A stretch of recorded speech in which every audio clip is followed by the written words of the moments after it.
Travaillons sur les relations et applications. Pour commencer, nous allons parler du produit cartésien.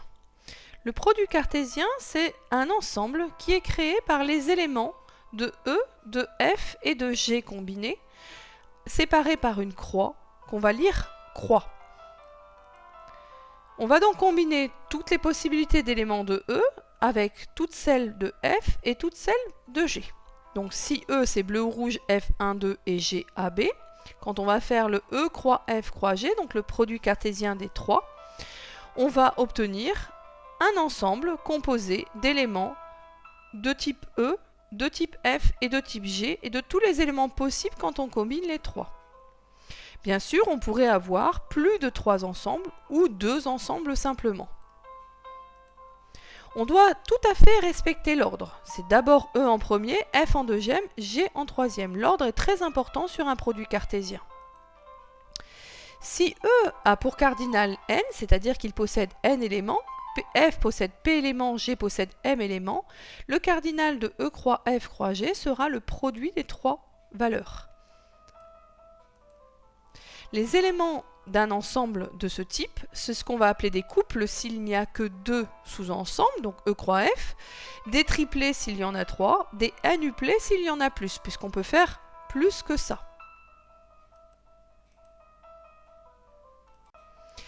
La similitude entre les relations mathématiques et les relations telles que vous les connaissez est importante.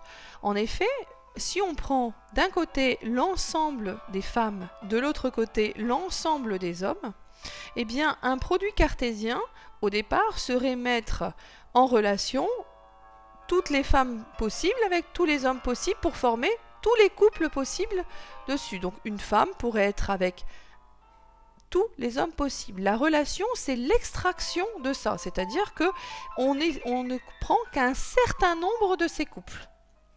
Donc, une femme avec un homme, la même femme avec un autre homme, éventuellement, ce qui peut arriver aussi dans la vie courante, mais aussi, parfois, rien en ce qui concerne une personne, ou alors des couples uniques, une femme, un homme. Donc, tout ce qu'on peut considérer comme extraction de couples sur l'ensemble des couples possibles. L'ensemble des couples étant le produit cartésien.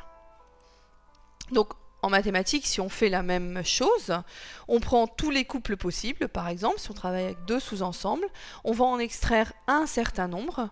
Donc si au départ, on a cet ensemble E qui est composé de 1, 2, 3 et F qui est composé de A, B, C, le produit cartésien donne ces 9 éléments-là, 3 éléments pour E, 3 éléments pour F, donc 9. Et on pourra sélectionner dans ce produit cartésien un certain nombre de ces couples qui vont composer une relation. Donc une relation serait par exemple cet ensemble-là. Donc c'est un sous-ensemble de E croix F.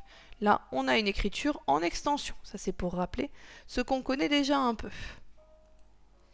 On peut l'écrire aussi différemment, on peut l'écrire par tableau ou matrice en mettant d'un côté les éléments du premier ensemble, de l'autre côté les éléments du deuxième ensemble et en mettant des croix si jamais ils sont en relation. On sait aussi que la matrice serait la même chose, sauf que à la place des croix, on mettrait des 1 et on ferait une forme plutôt avec des parenthèses. On peut travailler aussi avec un diagramme sagittal, donc en dessinant les éléments du premier ensemble, les éléments du deuxième ensemble, et les flèches veut dire l'élément est en relation avec cet autre élément. Donc on voit bien dedans qu'on a extrait un certain nombre des couples possibles, qui étaient tous ceux-là, donc pour en choisir que 3, et qu'on peut très bien avoir un élément qui n'est en relation avec rien du tout. Les applications, vous allez me dire, je sais ce que c'est qu'une application, j'en utilise tous les jours sur mon téléphone. Et bien là, au contraire des relations, ce n'est pas du tout la même chose que dans la vie courante. Une application en mathématiques, c'est une extraction d'un certain type de relation. On ne va garder que celle qui associe exactement un élément de l'ensemble de départ à un élément de l'ensemble d'arrivée. Donc par exemple, si on a un ensemble de départ qui est de type bleu-rouge, alors l'application, on aura simplement une valeur affectée par rapport à bleu, une valeur affectée par rapport à rouge. On va pouvoir les définir graphiquement aussi en disant qu'il doit y avoir qu'une seule flèche qui sort de l'ensemble de départ, donc une seule association possible. Donc celle-ci n'est bien sûr pas une application. Parmi les applications, il existe 3 types d'éléments pour lesquels une seule flèche sort d'ici. D'abord, les applications qui sont injectives. Alors, pour celle-là, on vous dit qu'au maximum, il y aura une flèche qui va pointer sur les éléments de l'ensemble d'arrivée, ici. L'ensemble d'arrivée doit être bien sûr plus grand que l'ensemble de départ. On peut les avoir aussi surjectives. Dans ce cas-là, il y a au minimum une flèche qui va pointer dessus, c'est-à-dire qu'ils doivent tous en avoir une, mais ils peuvent en avoir 2 ou 3. Et dans ce cas-là, l'ensemble d'arrivée est forcément plus petit que l'ensemble de départ. Elles peuvent aussi être bijectives. La bijection, c'est une flèche qui part d'ici, est associée à une seule valeur ici, et inversement, la valeur ici n'est associée qu'à une seule flèche qui partait d'ici. Il y en a forcément une pour chaque. L'ensemble de départ a alors la même taille que l'ensemble d'arrivée. Voyons voir un peu les liaisons entre tous ces éléments qu'on a déjà vus. Pour commencer, les applications bijectives, ce qui a été vu en dernier, sont les plus restrictives. Donc pour être bijectif, c'est une flèche dans l'élément de départ, une flèche dans l'élément d'arrivée. On travaille uniquement sur 2 ensembles dans ces exemples.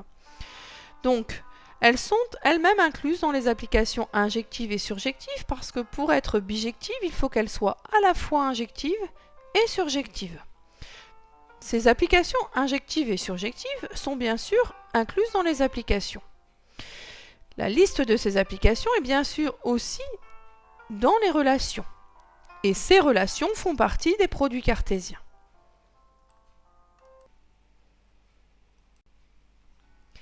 Alors, quand on travaille avec les relations et applications, on est souvent amené à dénombrer le nombre d'individus des sous-ensembles. D'où cette partie sur le dénombrement, alors qu'elle ne fait pas vraiment partie des relations. On va commencer par rappeler ce qu'est n factoriel. Donc n factoriel, c'est le produit de tous les éléments qui précèdent n, mais produit des éléments entiers. Ainsi, 5 factoriel, c'est 5 fois 4 fois 3 fois 2 fois 1, qui vaut 120. Donc c'est un opérateur qui permet de faire ce type de calcul. Si on travaille avec les sous-ensembles à p éléments d'un ensemble à n éléments, alors ça veut dire qu'on choisit des groupes qui possèdent p éléments pour un ensemble qui possède n éléments. Eh bien le nombre de ces sous-ensembles, ça va être un nouvel opérateur qui est la combinaison.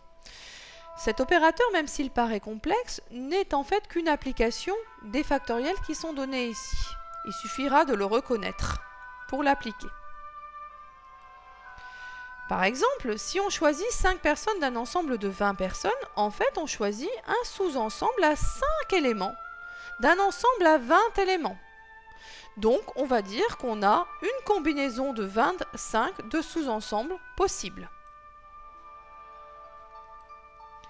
Une autre possibilité de dénombrement, c'est le nombre de sous-ensembles. Alors si on prend ceux qui ont 0 éléments, 1 élément, 2 éléments, 3 éléments, jusque n éléments, pour un ensemble à n éléments, eh bien ce nombre c'est 2 puissance n.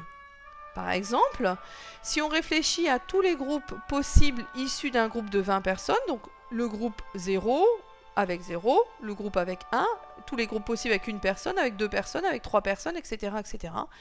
Peu importe la taille, et bien dans ce cas-là, il y aura 2 puissance 20 possibilités.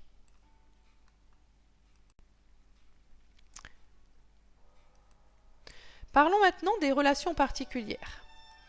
La plus simple, c'est la relation binaire. C'est quand le premier ensemble est identique au deuxième ensemble. Dans ce cas-là, on va dire qu'on est sur une relation binaire. Les autres relations vont plutôt faire partie des compléments. C'est-à-dire que si vous désirez poursuivre vos études, notamment vers la licence, il serait intéressant de connaître ces relations qui vous serviront. La suivante, c'est la relation NR, c'est quand on travaille avec plus de 2 ensembles. Dans ce cas, en fait, on peut faire des extractions du produit cartésien de 3 ensembles. Et parmi les extractions, et donc parmi les relations, on peut définir la projection qui est une relation particulière, de même qu'on avait défini des applications qui étaient des relations particulières. Et la projection, c'est la restriction sur la relation de départ. Donc si on travaille par exemple avec trois ensembles, E, F et G, qui sont les mêmes que celui du début des exemples, eh bien on peut avoir une relation qui est donc déjà une extraction d'éléments du produit cartésien, donc qui serait par exemple celle-là. Et si on fait une projection sur l'ensemble F croix G, eh bien on va retirer les éléments qui sont E et garder ce qui reste pour F et G. C'est un élément particulier, cette projection, qui existe sur les relations NR. Si on travaille maintenant sur les relations d'ordre et relations d'équivalence, donc au départ ce sont des relations binaires où l'on met en comparaison des éléments. Donc ça veut dire quoi? Ça veut dire qu'on a une relation binaire et on va les écrire de la forme, au lieu de les écrire en couple comme cela, on va les écrire 4 est en relation avec 5. Seulement elles ont des particularités. Elles doivent être réflexives, c'est-à-dire qu'un élément doit être en relation avec lui-même. Elles doivent être transitives, ça veut dire que si on a un élément en relation avec un autre, puis cet autre avec un troisième, alors le premier est en relation avec le troisième. Ça, c'est valable pour les deux, que ce soit ordre ou équivalence. La différence vient d'ici, de l'antisymétrie ou de la symétrie. La relation d'ordre est antisymétrique, donc si on les a en relation A avec B et B avec A, alors ils doivent être identiques. Ça, c'est la relation d'ordre. La relation d'équivalence est symétrique. Si l'un est en relation avec l'autre, le deuxième est en relation avec le premier. Tout de suite un exemple. Donc si on travaille avec le supérieur ou égal, on est sur une relation d'ordre, puisqu'un élément est en relation avec lui-même. Si on a x supérieur ou égal à y et y supérieur ou égal à z, on aura x supérieur ou égal à z, donc qui est la transitivité. Par contre, si on a ça dans un sens et dans l'autre sens, alors il y a égalité des deux éléments. On est sur une relation d'ordre. Dans la relation d'équivalence, si par exemple on travaille avec la somme des chiffres d'un nombre, donc comme on présente ici, 679, c'est 6 plus 7 plus 9, c'est 22, donc c'est en relation avec 22, c'est aussi en relation avec 4. Et bien alors, on a bien ici, un élément est en relation avec lui-même. Si un élément est en relation avec un autre et cet autre avec un troisième, alors le premier est en relation avec un troisième, donc transitivité. Par contre, que ce soit dans un sens ou dans un autre, ça ne change rien. On peut les lire dans les deux sens, donc il y a symétrie. On est sur une relation d'équivalence. Là, ça nous permet de rajouter quelques éléments dans notre liaison, c'est-à-dire qu'on avait la première partie. Là, on va travailler sur la deuxième partie. Donc ici, si on part des relations, les relations binaires sont incluses dans les relations d'ordre sont des relations binaires particulières et les relations d'équivalence aussi. C'est fini!